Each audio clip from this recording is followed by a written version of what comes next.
Good evening, everyone, and thank you so much for joining us with our third live interview with a great panel for Sandra's Authors Forum talk show.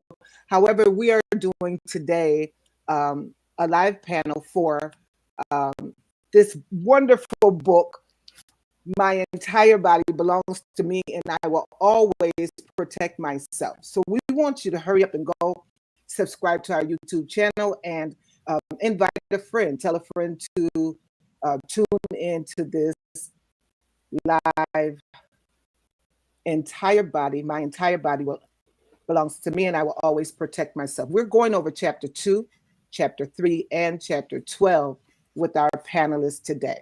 And so we want you to chime in, ask questions, and at the end, we're going to go into a live prayer for those who have been sexually assaulted. Will you please do me the honor of welcoming my guest tonight? I have Mr. Philip, I have Paula, and I have Nicolette. And we're going to go and one by one, we're going to introduce ourselves, tell the audience a little bit about who you are and where you're from so they can get to know you a little bit. All right. So starting with Paula, where are you from, Paula? I am currently residing in Champaign, Illinois. Grew up in Chicago, but have been in Champaign for about 39 years. So I guess I'm a Champagnian. If that's a word. Yes, but that's where I currently reside in Champaign, Illinois. Awesome, awesome. Well, I'm so happy to have, I had a few friends in Champaign actually. So, and I thought you were still in Illinois. But, yeah. Yeah. All right. And so, Nicolette. Good evening, Sandra. Thank you so much for having me here. I live in Massachusetts, and I've been here my whole life pretty much. Moved around a couple places, but I'm a Massachusettsian. I love it. I love it. All right. And you, Philip, where are you from? I am here in the great state of New Jersey, the Garden State, and I am typically working with, businesses, aspiring business owners, and helping them obtain financing for their businesses to grow and expand their companies. Also operate as a coach and speaker. And today I'm basically here as a father and husband to talk about this really important topic. Amen. That is wonderful. This topic is, believe it or not, breathtaking. My entire body belongs to me, and I will protect myself. So let's go right into the questions. I have,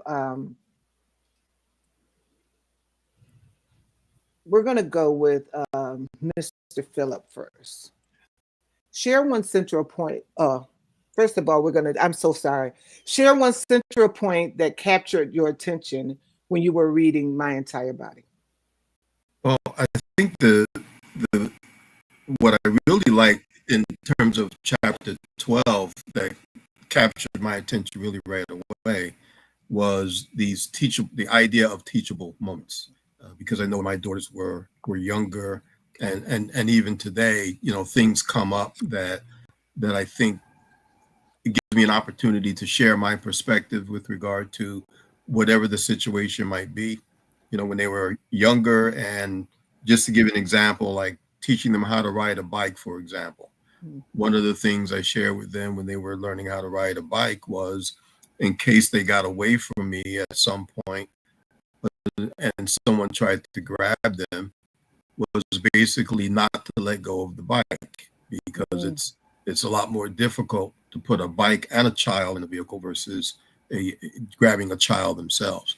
So these are things that they were taught, and things that were shared with them when they were 5, 6, 7 years old. So those teachable moments, they happen throughout the life, and also gives them an opportunity to really be able to look at things from a different perspective when it comes to just the idea of protecting yourself.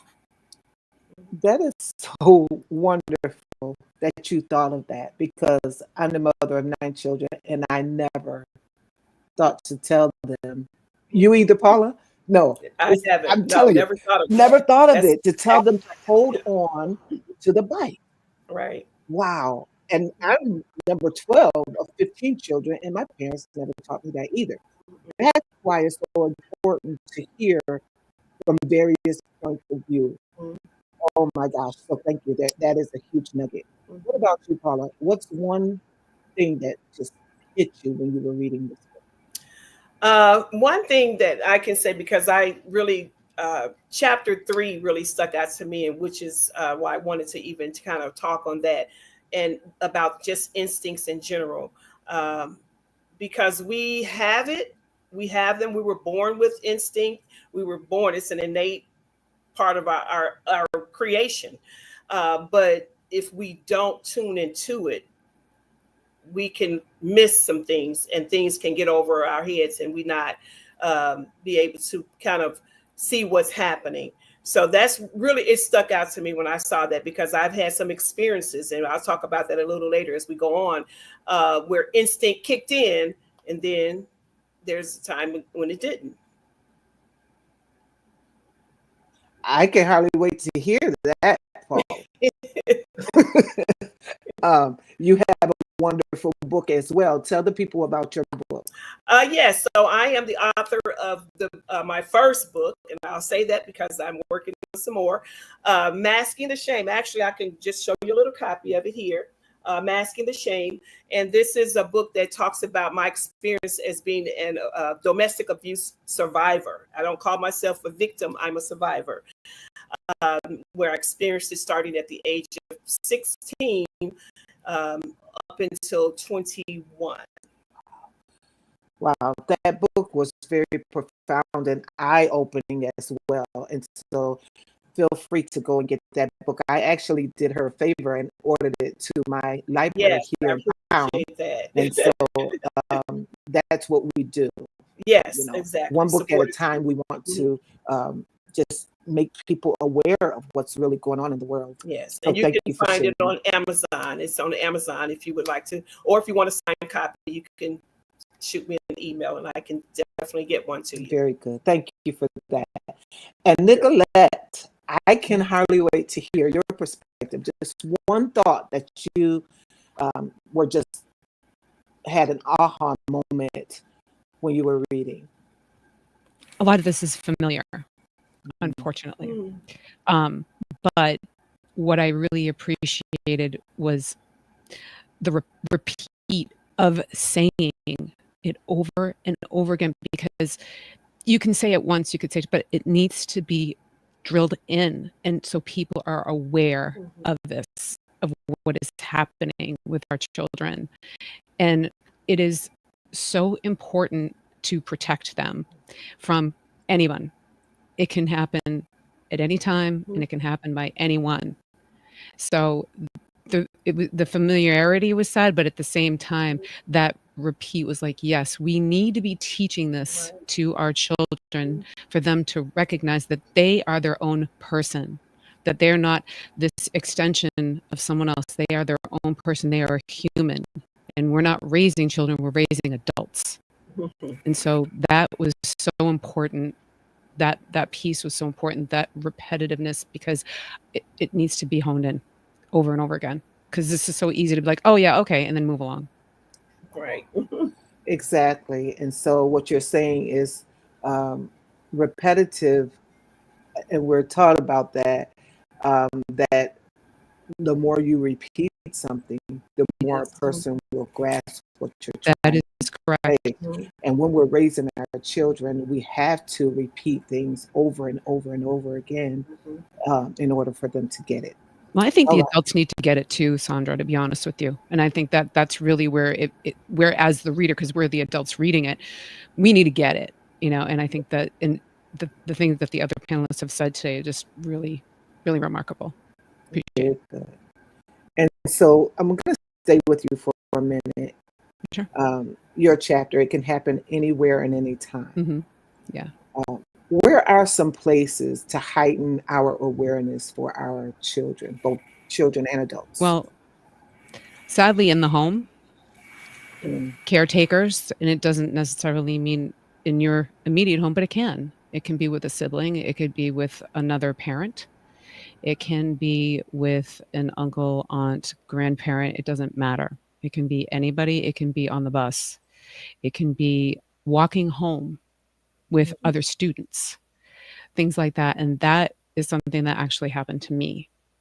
And so that's why that awareness of where it can happen, and like Paula had said, being aware of your surroundings, being attuned to your surroundings and yourself, that's the piece that I missed because I was so disconnected to myself that I wasn't in that awareness.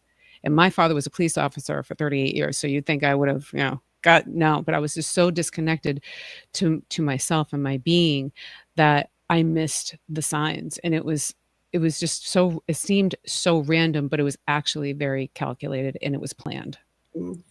And would you venture to say that most of the time it's like that?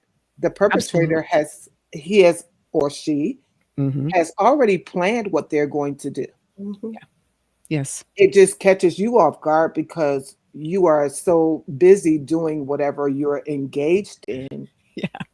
And you never even think about it. So go ahead and share with us what happened to you. Sure, absolutely. I was walking home with a girlfriend of mine. We were best buds, and we were walking by a convenience store, and there were two boys that were walking home with us, and they weren't usually walking home with us. That's why it was a little just different. But I didn't have any fear because I was also young too. And so we were walking in between the convenience store, and right behind that is the apartment complex area where my girlfriend lived. And so there's a little part where you walk through, and then there was like a brick wall. And what happened was one of the boys pushed my girlfriend down on the ground. So he physically, assaulted her. The other one pushed me up against the brick wall and started to put his hands on my buttocks and was just grabbing at me. And then I was holding my books like this, and he was trying to put his mouth on my breast area. And I punched him in the face, and I went to raise my leg, and he ran off with his friend. And my girlfriend was so traumatized. She was sitting there laughing because she just didn't know what to do. And that is not, she didn't think it was funny. It's just a trauma response. So if that were something that has ever happened with anybody watching this, know that is not anything other than a trauma response, because it was. But at the time I was young and I didn't know. So, but that was very, very powerful in that moment. And I had felt very violated. I felt, even though I punched him trying to defend myself, it was like, why me? That's what I felt like. Why me? And I had a lot of body image issues at the time. So even more so, it's like, well, why me? So I consequently, from that and other things, people that were in my life, I went from what I was at that point. I ended up weighing over 215 pounds and had high blood pressure a year and a half later from that one altercation. And I'm not, I'm not there now, which is fantastic. And there's been a lot of growth, but these are the things that can happen. And I felt that the more weight I gained was my protective barrier to protect myself, and I would be less attractive, and that it would ward people off. And it really didn't matter because people weren't always seeing the exterior. They were seeing me as a person, but I couldn't see that. I only was looking at the exterior and always wondering why. And so that's what happened to me.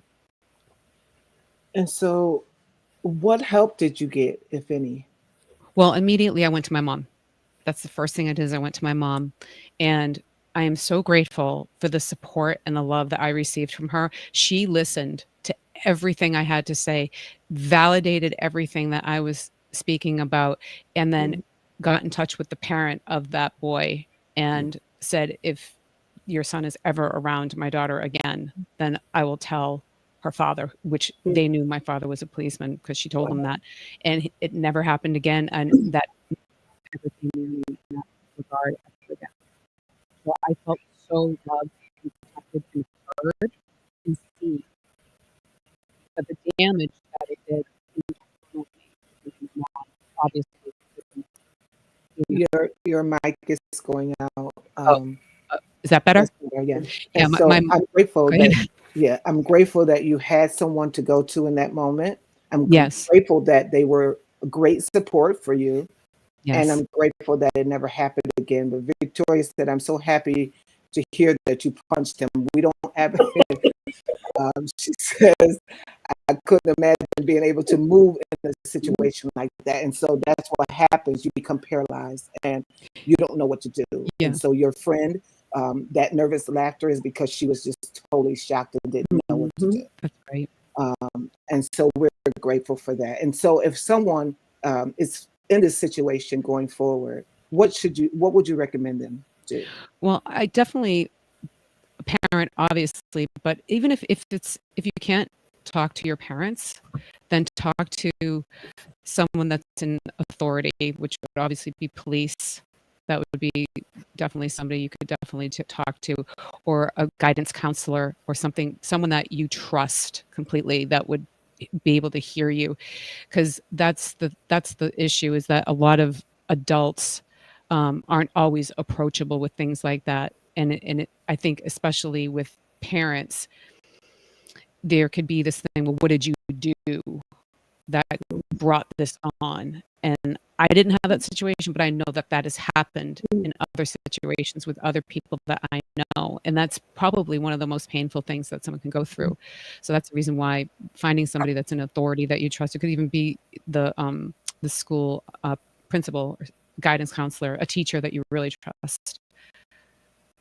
Those are the ones that come off the top of my head right now. Aside from there's a whole list of them in the book. So if you get this book, you will find every means, along with a hotline number, along with websites, and everything you need to report an incident is in this little book. It's not a long book at all. It's only 112, 13 pages.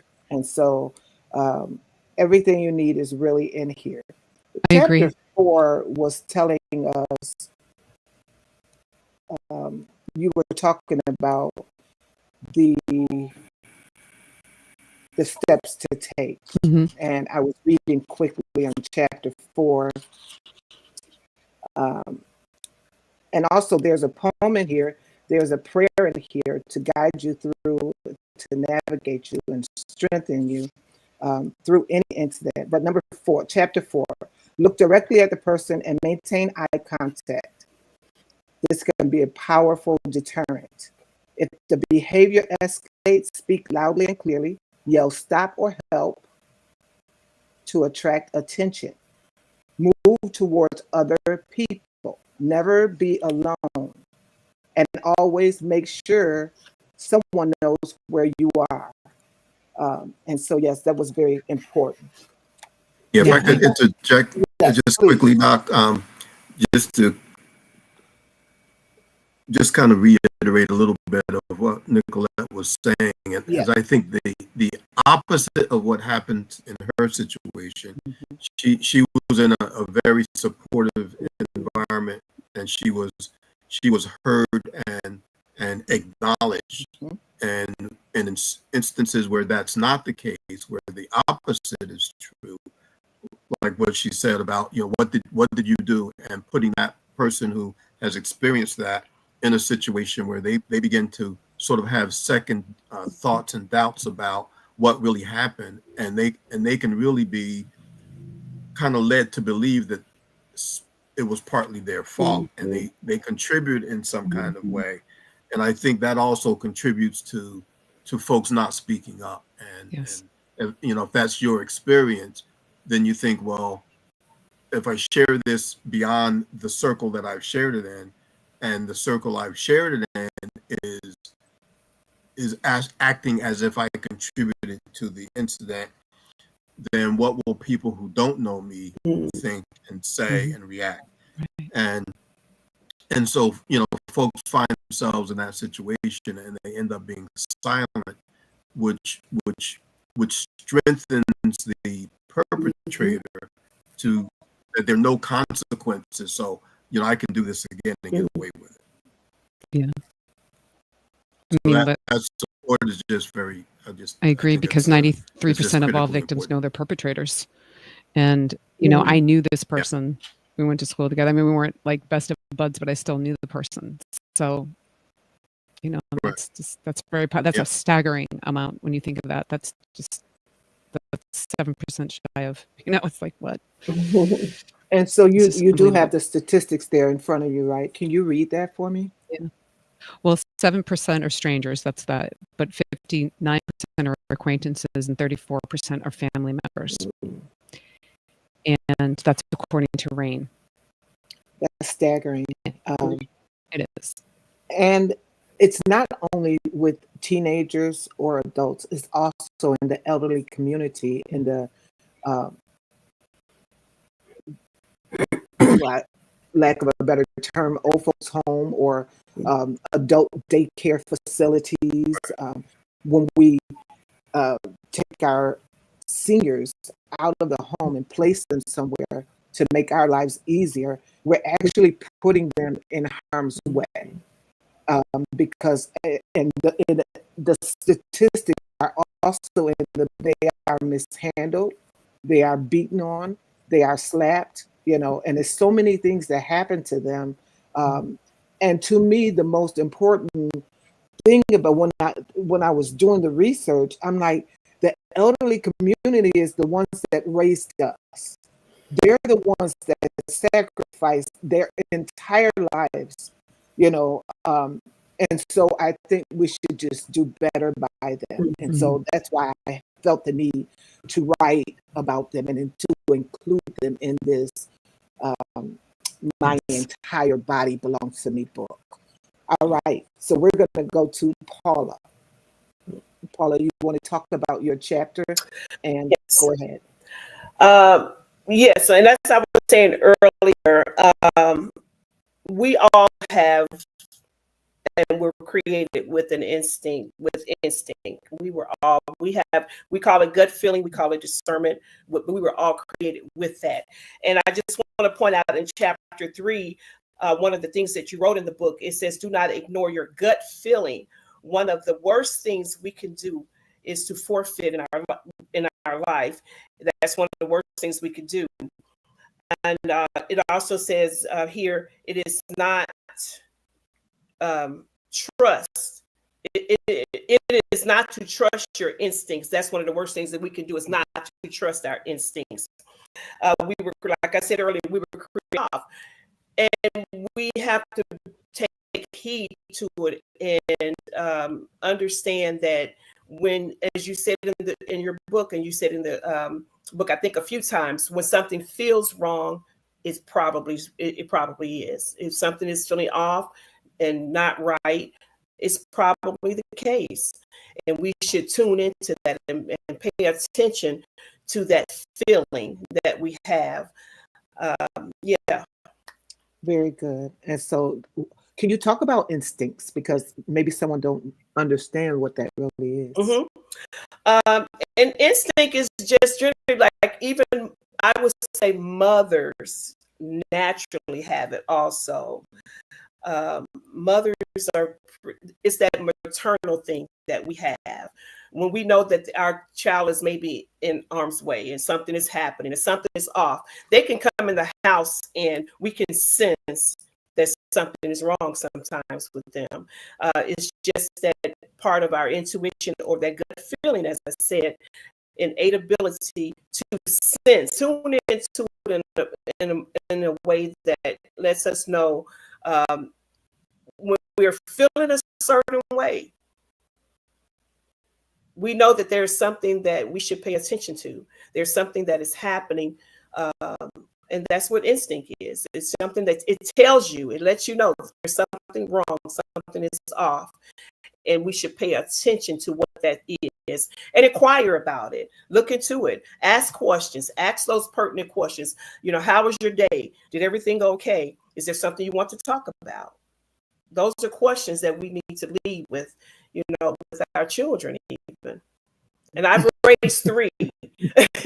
I have 3 children, 3 grandchildren, and believe it or not, I have 2 great grandchildren. You know, it's important. You know, as a single parent at one point in my life, I did not allow just anyone around my children. I did not allow them as they were growing up to go any place. They would be invited sometimes to sleepovers. And one time, my youngest daughter was invited to a sleepover, and I just didn't feel right about it. It's a couple of times she was invited, and I just didn't feel right about it. It was something that I felt was not appropriate for the atmosphere. At that point, she didn't understand, and she felt, that I was just not being fair. But at the same time, I was being protective, and no, you cannot go. And it is what it is. And only later to find out that my instinct was correct. Oh, yeah. And that's really the job of a parent. Mm-hmm. I think sometimes we get a little bit confused about the relationship, and we want to be more friends than parents. But I think in terms of this whole idea of instincts, sometimes people don't know, or they have not elevated yet to the self-awareness about some of the physiological things that Mm-hmm. happen that are your body's natural triggers that something is off, right? I know for me, I have times my head will start to itch, and I have these physiological things that happen that tells my brain that something something is not right. I'm walking into something that I should be very careful about, or I'm about to make this turn and something says don't go that way. And you have, when you experience that, and you develop some self-awareness around that, and you listen to those signals, you'll find that you lead yourself sometimes out of harm's way. Exactly. I was on the Garden State Parkway one time, and I'd stopped to get gas. And normally I put my seatbelt right on before I take off. This particular time, I was in a hurry. I pull out on the Garden State Parkway, and I get up to probably about 70 miles an hour or so, and something says, put your seatbelt on, right? And I immediately put my seatbelt on, and not 5 seconds after that, the traffic in front of me came to a complete stop. And I found myself weaving around cars to avoid hitting somebody in the rear at the speed that I was going. But those are things that happen sometimes where your instincts kind of kick in. Had I ignored that, I would have probably ended up going through the windshield. Right. Yes, we cannot ignore our instincts. They come for a reason, and they're safety mechanisms to ensure your safety. So thanks for sharing that. And anyone chime in at any point. Well, I wanted to share that there's you can feel the tension in the room. You can feel a shift in the energy of the room a lot of times when something's off. And like you were talking about the intuition, when we have connections with people, it's not for no reason. There is because we are connected, and we're all here on this earth, and that connection is real and it is strong. And when something is off, we do feel it. But like what Paula had talked about earlier, it's bringing awareness. Now, for me, I was a single mom with 2 kids, and I wasn't aware of a lot of things because I was so bogged down with my own thoughts, my own responsibilities, taking care of these boys and doing all of the things that awareness of the needs. So I miss little things that they have needed over the years because I didn't listen enough. I was talking and telling them, do this, do that, whatever, but not listening well enough. And I think that children need to really be heard a lot more. And the more that we open up and have that door, open door policy, but really making an open door policy, not that they get in trouble, but really to open it up for them. They could, you know what I mean? But really, so because I said that to my son the other day, I said, well, we had an open door policy. He's like, yeah, but then I get in trouble. So I didn't want to say anything. But that's how I was back then, not like that now. But the difference is the awareness. And it's really opening it up and bringing the love. You love your children. You love these children, these beautiful beings of light, and they just need to be heard. And just they need to feel safe. And if we're not safe in our own bodies as adults, we're giving off that to our kids. That it's safe to be in your body, and that is not a truth. That is a lie. You can be safe in your body. You just need to be aware, have things in place, have support, have love, and knowledge. Knowledge is key, and that's why this book brings forth so much knowledge to this.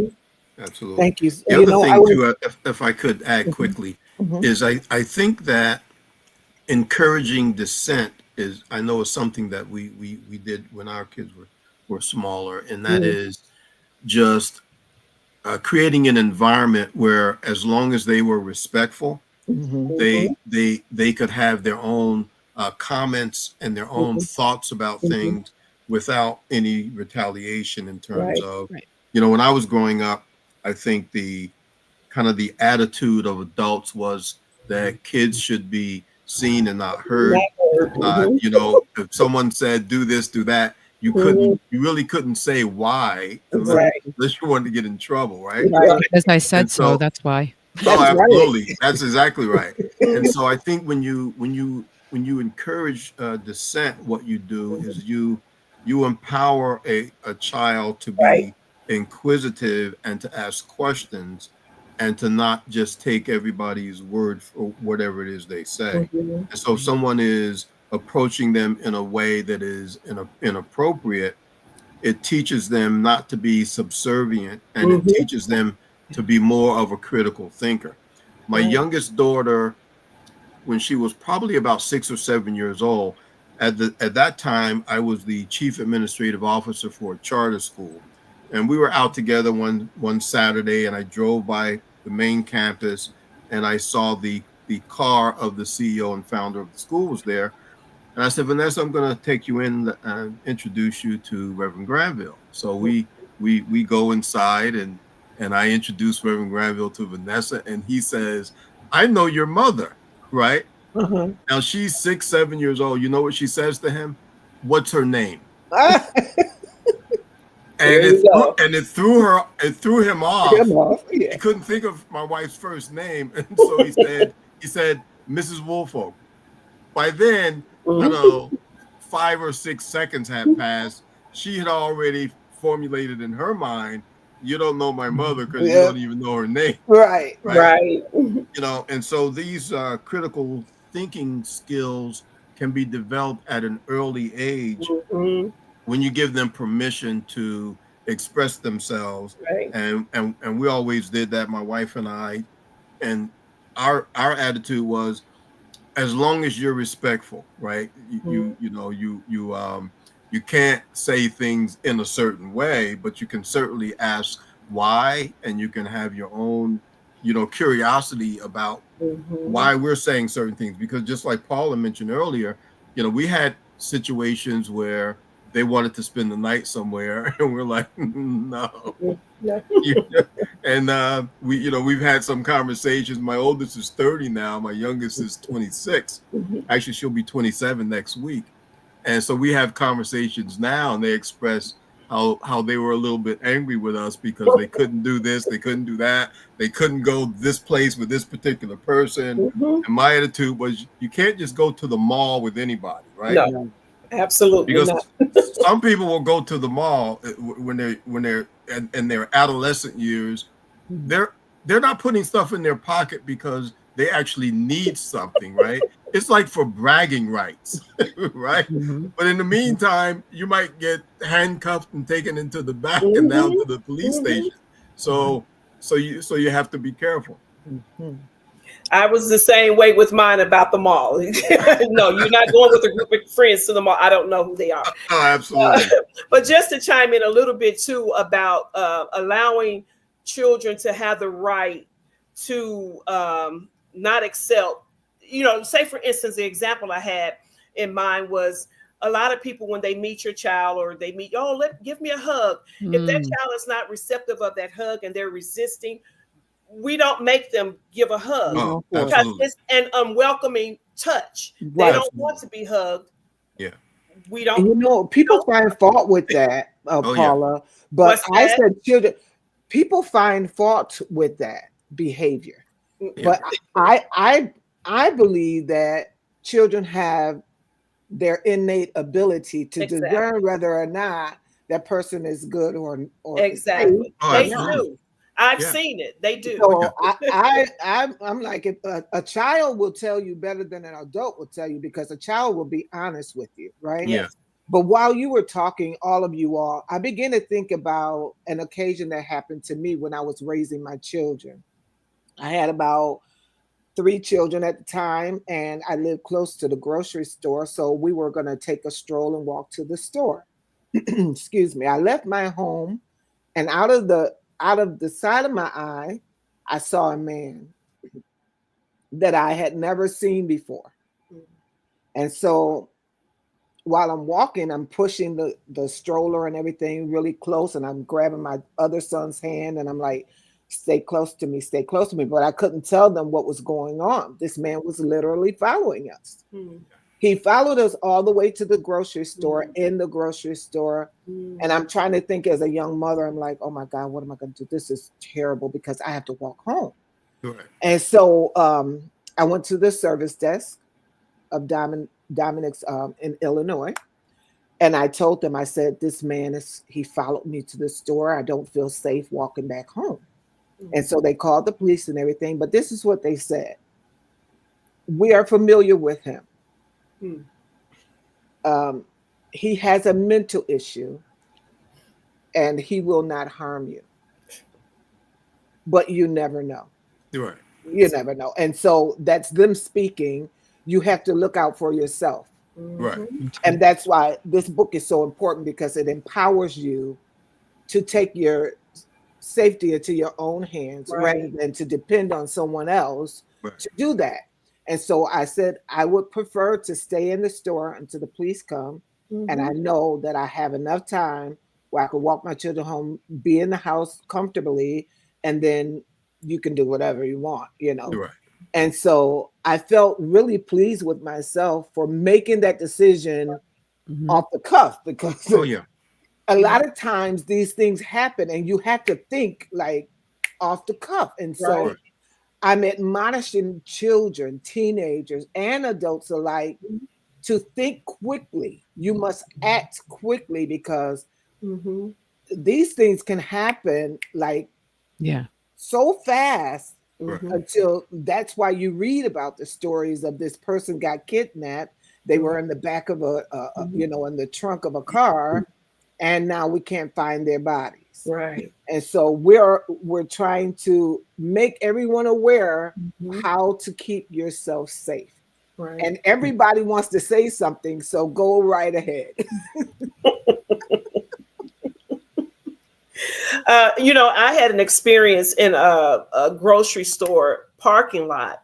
And this was at a time when there were just people just approaching people in the parking lot for what I don't know what their reasons were. But I would hear stories about it in our community. And I'm in the parking lot. I'm about to get into my car. And this man approaches. He was a few cars away, maybe a row away, but a few cars from where I was. And he began to say, ma'am, looking at me. I look up and he's looking right at me, and he's coming right at me, approaching me. And I just very aggressively said, no. And the way I said it, very loud and aggressively, he just stopped and he turned around and went back the other way. I don't know what he was up to, but when I read your book and it said be able to say no, I was like, yes. Instantly say no. Like I did. Yeah. Because it kind of gave me that instinct. I mean, I had that gut feeling like, something's not right here. So just aggressively just said no to him. I don't know what he was up to. I have no idea. But at this point, I'm glad I did what I did. Exactly. And Philip, you wanted to say something? Well, I think that, when it comes to safety, there are just all kinds of stuff going on now. I mean, Mhm. there are people using, chemicals and powders and, Yeah. leaving money on people's windshields and, money on the ground, and you pick it up, Yeah. stuff gets on your hand, and then Mhm. you get, dizzy or something. And then, you're unable to really defend yourself because Right. you're like passing out or something. And Mhm. so you just have to really be very careful, self-aware, watch where you're parking your car when you're Mhm. out in public places, Mhm. try to be in a well-lit area. And like someone said earlier, make sure that people know where you are. Yeah, Yes. if at all possible, you know, s- s- travel in groups so that you're not really by yourself, and just be, just be aware. And it's unfortunate, but you can't really give people the time of day anymore. Like Paula, the situation Paula was in, Right. you just can't stop and be chit-chatting with somebody you never Yeah. saw before. If they have a legitimate something going on, they may have to get help from somebody else, or they may have to talk to you through your rolled up windshield window. you know and you can just tell them, hey, I'll call 911 for Right. you, but Exactly. I'm not giving you a ride down the street or No. around the corner or anything like that. There was a story, this was maybe about 10 years ago. A young lady in the mall had gone out to get to her car, and a gentleman, well dressed, walked out behind her and Mhm. said, "Oh my God, I came out the wrong side of the Mm. mall. Mhm. Can you give me a ride to my car? I'm just like over here." And she had that instinct of Oh, something being off, and right. she called the police. And when the police got to his car, he had duct tape and rope and stuff in his trunk. Mm. Wow. And so who knows what he was planning on doing. Right. Wow. And we can't assume that everyone is innocent No. and don't have an ulterior motive when Right. they stop and ask you. I remember I was a little girl, and this man, he walked up to me, and it was a church setting, I Hmm. believe. And he Mhm. said, "Do you have the time?" And I looked at his watch. I looked Mhm. at his arm, and he had a watch. Right. Mhm. And so I said, "Use your watch." Yeah. Mhm. And I walked away really quickly Yeah. Mhm. because that my response to him was to get him off guard so I can escape Right. Right. because I didn't know what his intentions were. And Mhm. Absolutely. so there are young people on here, people that live alone. And so Yes. they are chiming in and saying, yes, you have to be very alert no matter where you are. Now, my parents taught me before you exit your house, have your key in your hand. Hmm. Mhm. All right. Know where you're going. Walk Mhm. like you know where you're going, Mhm. even if you don't. That's what Right. my mom said. She said, walk like you know where you're going, even if Oh you yeah. don't know. Mhm. You cannot, you don't have a split second Mm-mm. to be naive. You Right. must be aware at all times.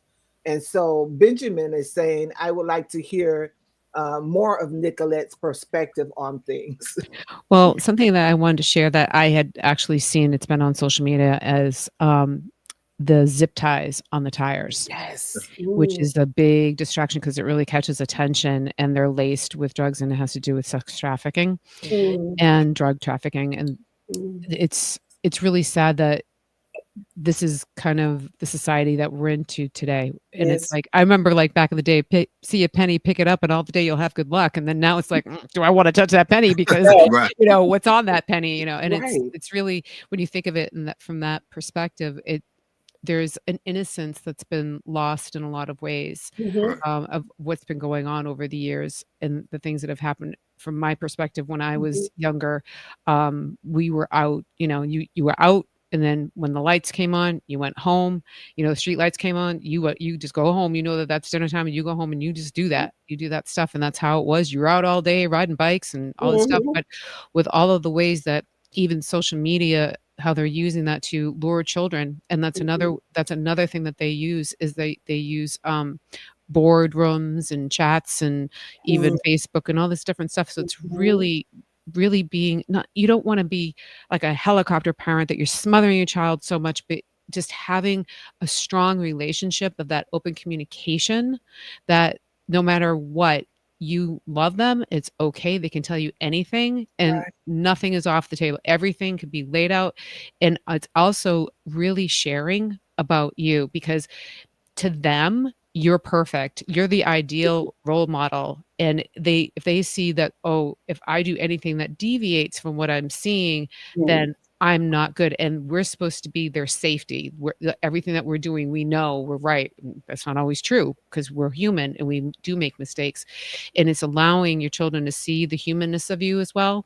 Because when they see that and you're on their level and you're saying, hey, you know, I'm human. I was your age once too. Oh, yeah. And you know what? I know what it's like.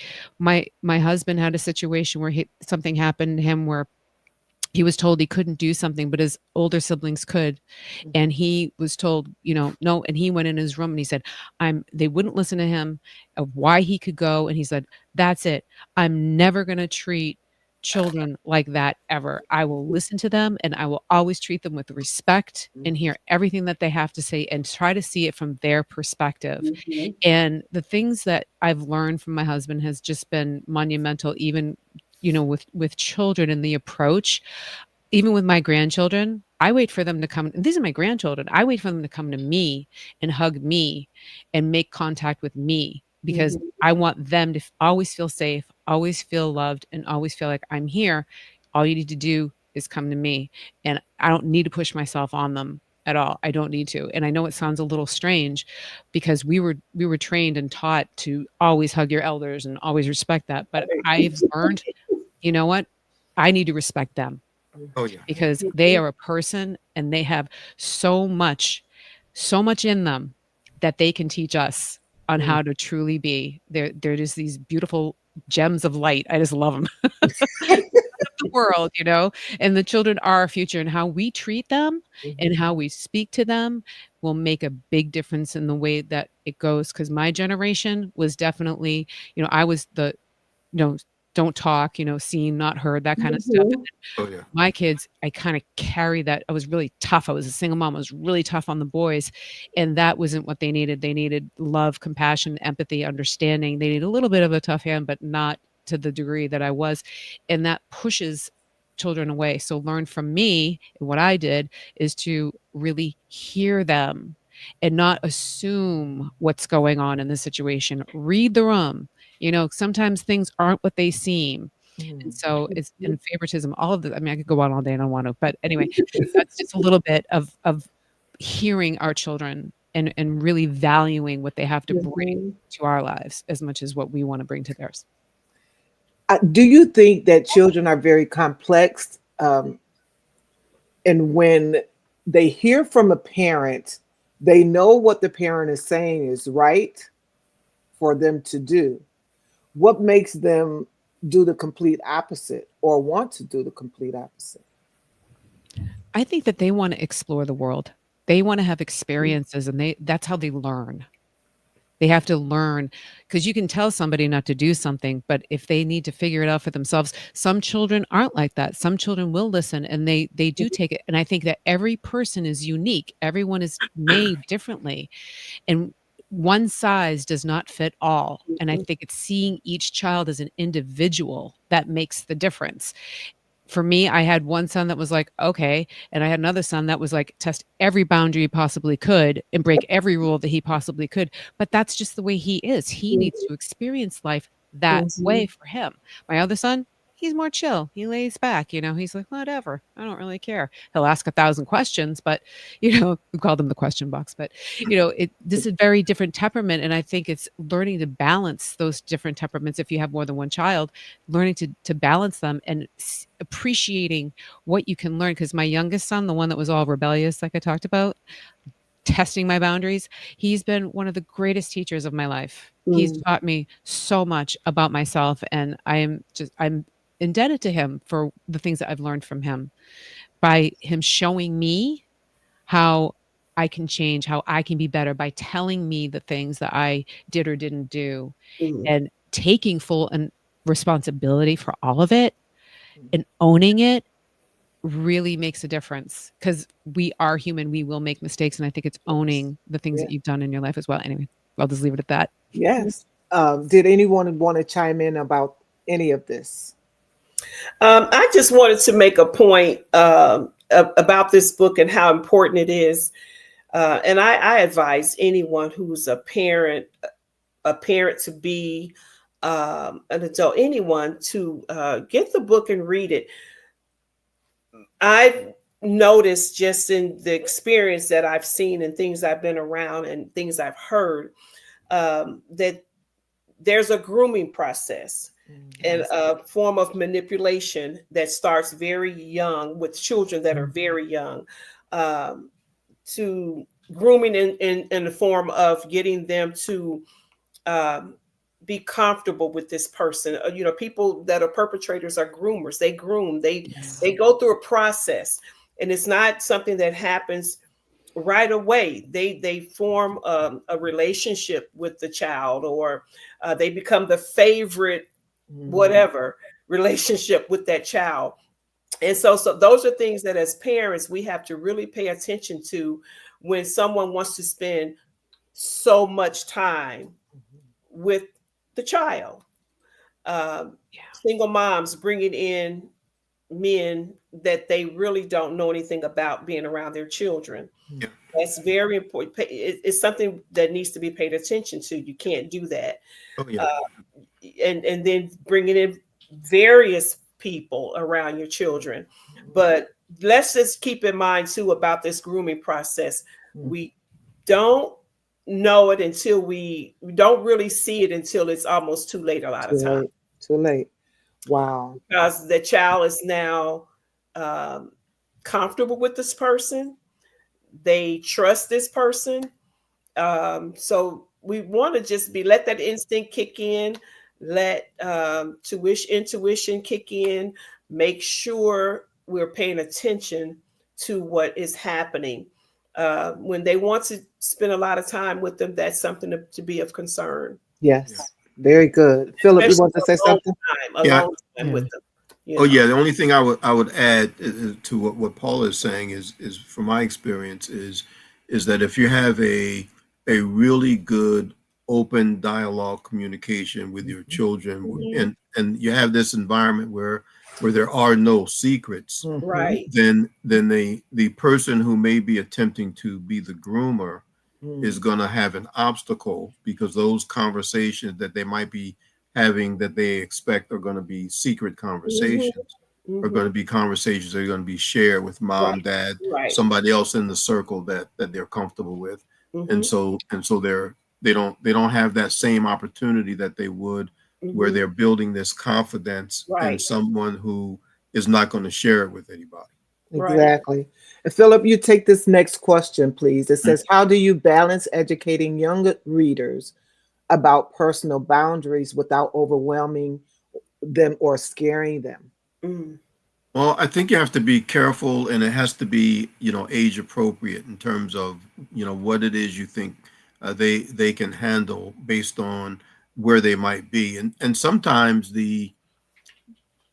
children, like I think Nicolette mentioned, your children are different. And so the maturity levels are different in terms of where they might be at the same age. So you have to have some discernment about what you can share with a child specifically, based on their age. But I think the bottom line for me is just really creating an environment where they're comfortable talking to you about anything. I remember when my daughters were younger, and they had some friends over, and I walked into, I don't know if it was a family room or we have a finished basement. They might have been doing something in one of the rooms. And I walked in, and one of my daughters asked me a question. I don't even remember what the question was, but I responded. And as I was leaving the room, I could overhear one of the friends saying, "You ask your dad, you talk to your dad about that?" And then I hear my daughter responding, "Oh, we talk to my dad about everything." Oh, I know you love that. Right. Yeah. And so I think that is the kind of environment you really want to try to create. And so there can't be any fear on the part of the child about how is mom or dad going to react if I say this or if I say that. They really should be able to express themselves openly and honestly and without judgment. That's right.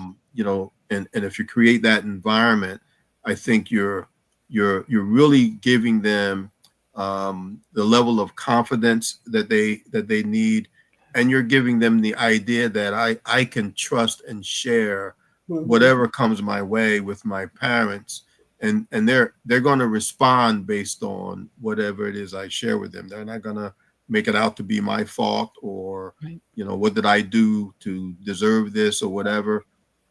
And they're you know, like Nicolette's experience, you know, you want to be that parent that the child is comfortable going to for whatever happens. Very good.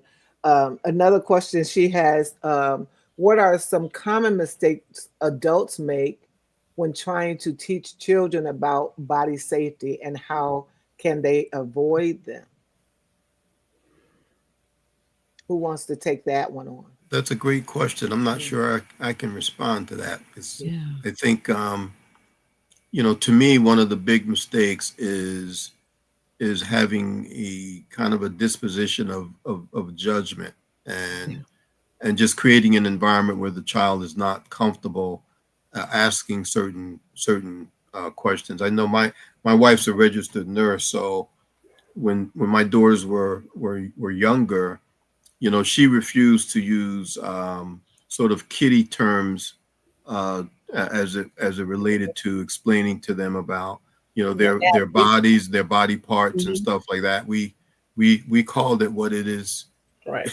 what it is called, and Mhm. and Right. and and and so, you know, our daughters learned at a early age that those are private parts of their bodies that really nobody should be touching. I think another piece of it is shame, is that there's a lot of shame around our body and our personal private area that is something that can be a mistake, is that there's a shame that can come into it, and if the adults are feeling that way, then that's going to be transferred to the children. So it's making sure that the adults don't feel shame, and if they do, that's seeking some help, because there could be something that's below the surface of that as well, because that it's something that we should have confidence in our own bodies, and knowing how incredible they are and the way that they were made, and that we've been blessed with these amazing vessels that we get to live in every day, and that there is definitely the boundaries that we have around our own, and that we have our own, you know, bubble around us. And then that's when someone comes into that space, if it doesn't feel right and it feels off, that's when you can say what Paul was talking about earlier. That's where you can say, mm-mm, and put your hands up and no. But I think it's also the shame piece of it. And I love the other piece that you said, Philip, was about non-judgment, really making sure that there's no judgment. And I wanted to share a couple of things that happen with these abuse. You have PTSD from various types of abuse. And this is also, I also think of this, Sandra, as not just a book, but really a life manual for this topic. And you forget personal life details. There's a lot of blockage. People block things out, and they have a lot of addictive behaviors, and they don't know why or where it really came from. Trust issues is another one. Anxiety, depression, eating disorders. I already shared about that. I know what that's about. Emotional distress, low self-esteem, extreme nervousness, substance abuse, which I just mentioned, numbing mechanisms, and medical allergies. I'm sorry, issues, allergies, ulcers, asthma, because so much is happening to the body, and there's this energy that's come in that they just don't know how to handle it. And so it goes into overwhelm, and the body just doesn't know how to move that through, because if there's been a violation, it really affects you physically. It does affect you mentally, emotionally, but your body does react. And so just being aware of those things is really important to look out for yourself, of course, but with your children, just watching them. Are they are they wetting the bed? Are they peeing their pants? Things like that are indicators of abuse of some sort. It doesn't always necessarily mean sexual abuse, but it can be. So there's a lot of indicators that to be aware of as a parent, or even a family member, you know, if you have children around you, to be aware of these things. This really is important, makes a difference, because if you're seeing it, then you can address it, and you could possibly be saving a child a lifetime of harm. Mm-hmm. Wow. Wow. You covered a whole lot in that, what you just said. Philip, what about your chapter, chapter 12? What else did you have to highlight in that chapter? Well, I think the biggest thing for me is I just keep coming back to the teachable moments, because they happen every day in your relationship with your kids. They happen all the time, and I think that we have to just be on high alert to bring things to their attention as we stumble into those environments or circumstances where they either come up or the thought is there Mm. that you need to really be able to share that information with them, because like Nicolette says, this these are small things sometimes that could be the difference between a life of trauma and having some level of freedom and mental health and mental wellness around not being placed in harm's way. Very good. Paula, you wanted to say something on your chapter, or you had a thought?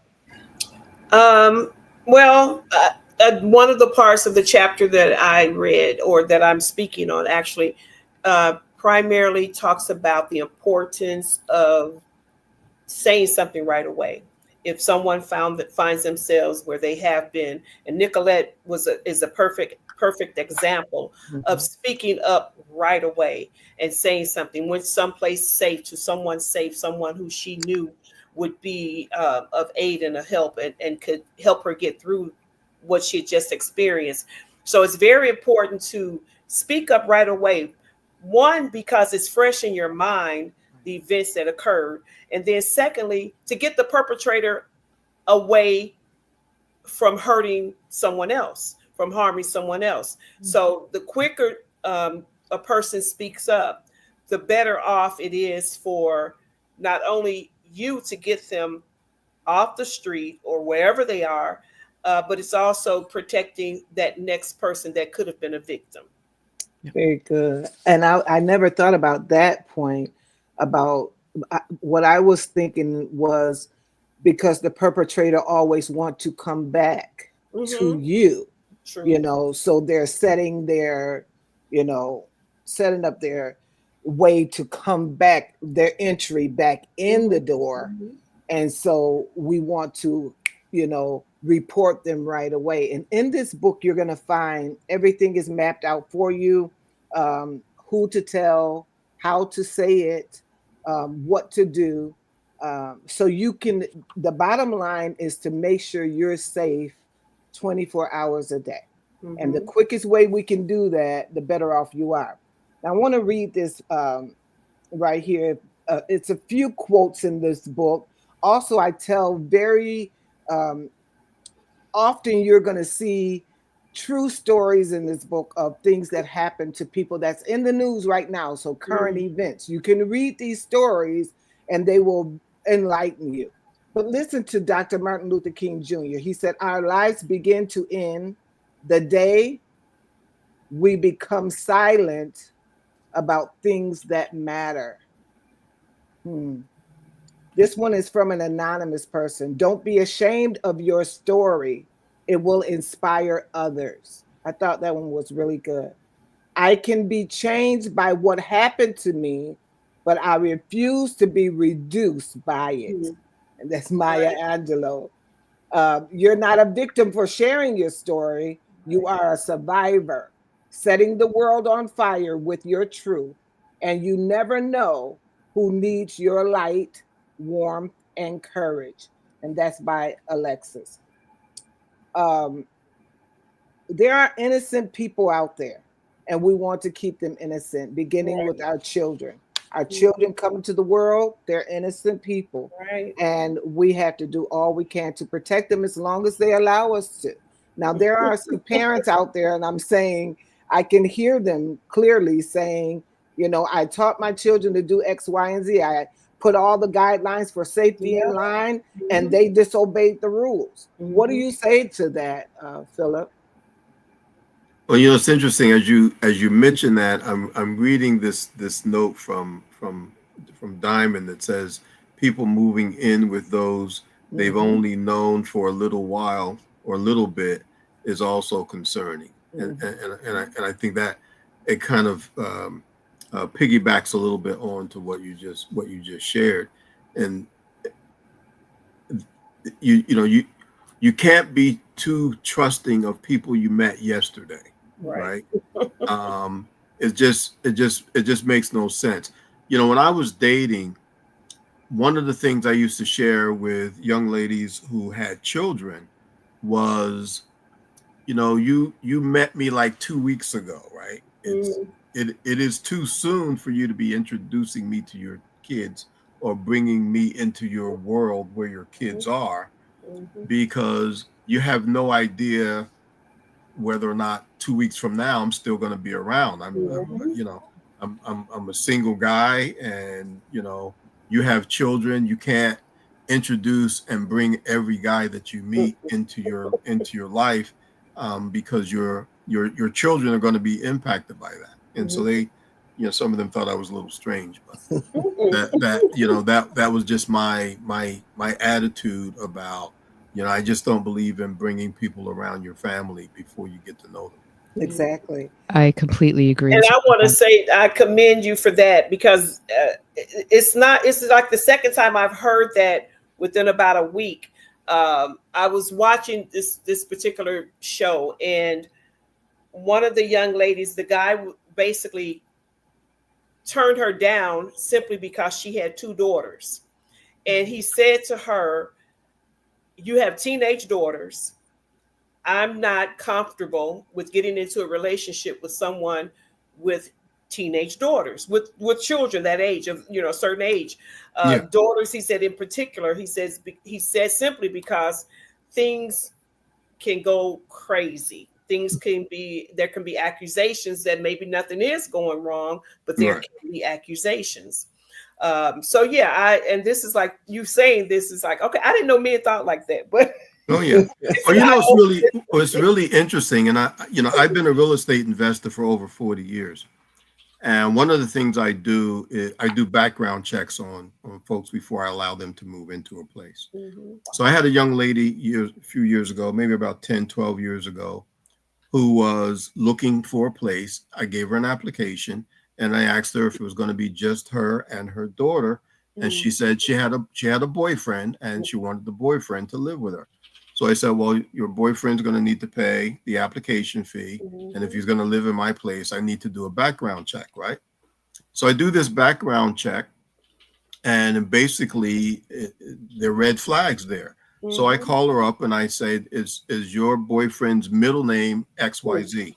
She didn't know the middle name. So she said, I'll check and I'll get back to you. So she checks on the middle name, comes back, and it is the guy's same middle name. So then there were a couple of addresses, and I say, well, did he ever live at this address and this address? Because I don't want to make any accusations. I want to make sure when I tell you what I have to tell you, I want to make sure that it's the right guy. So she says, well, that is his middle name. This is where he used to live. I said, well, he has a issue with children, and you have a 12-year-old daughter. And then I learned from her that she was working nights, and he was watching her daughter. My God. I said, well, I can tell you based on what I found in the background, he will not be welcome to stay in my place, because my attitude is, as an investor, one of our core principles is we won't rent to somebody we wouldn't want to live next door to. That's right. And so this guy is not somebody I would want next door to my daughters. So he's not coming in my house. So if he's coming with you, you need to find another place. So she calls me up another day or two and said he won't be coming with us. But she didn't know she was dating a pedophile. She didn't know. It's so important to understand that my daughters, my children, period. I have a son even. they know that I'm known for being a detective. When they are dating someone, they may mention a name, and I'm like, okay, so what's the name and first Right. name and last name? I'm known to go and do some investigation. Yeah. And I had one of my daughters was dating someone, and unbeknownst to her, he had a record, and Yeah. I immediately contacted her to let her know. Nothing of that nature, but it was enough for me to let her know that, there's Oh yeah. some criminal history there. So you may Right. want to look into that. His question to her was, Yeah. how did she know that? She Right. goes, well, that's my mom. That's what she does. I remember my He dad. didn't deny it. He wanted to didn't know how deny you know. He Exactly. didn't deny it. He wanted to know, how did you know? I Mm. remember was- when I got ready to get married, my dad said he was going to hire a detective, and I booed and I cried. he said he was going to take care of me. Oh no, you better hire a detective. Oh yeah. Because it is totally necessary. It is. It really is. Oh yeah. Oh yeah. In this day and age, you're bringing somebody into your world, into your family, your circle of friends, Mhm. and it's hard enough to get along with people who are quote unquote normal, right? Exactly. Yeah. Without bringing folks in that's got baggage that you're not prepared to deal with. Exactly. Yeah. We have had a fantastic conversation. I know Nicolette has to go. I know we didn't cover everything, but we're going to say good night to you. And if everybody else have to go as well, because it's after 9 o'clock, we're going to say good night. All right. We want you to go and purchase this book, My Entire Body Belongs to Me, and I will always protect myself. You will do yourself a justice by getting this book. It's so much in here, we could not go over everything. All right. No, Absolutely. no. All When you're right. talking about a life manual, it's gonna be some discussion for sure. Oh yeah. Yeah. Oh yeah. So without any further ado, I want to tell my audience, thank you for tuning in. If you have any questions, continue to put them in the comment section. We will go back and answer them. But good night. Have a great weekend.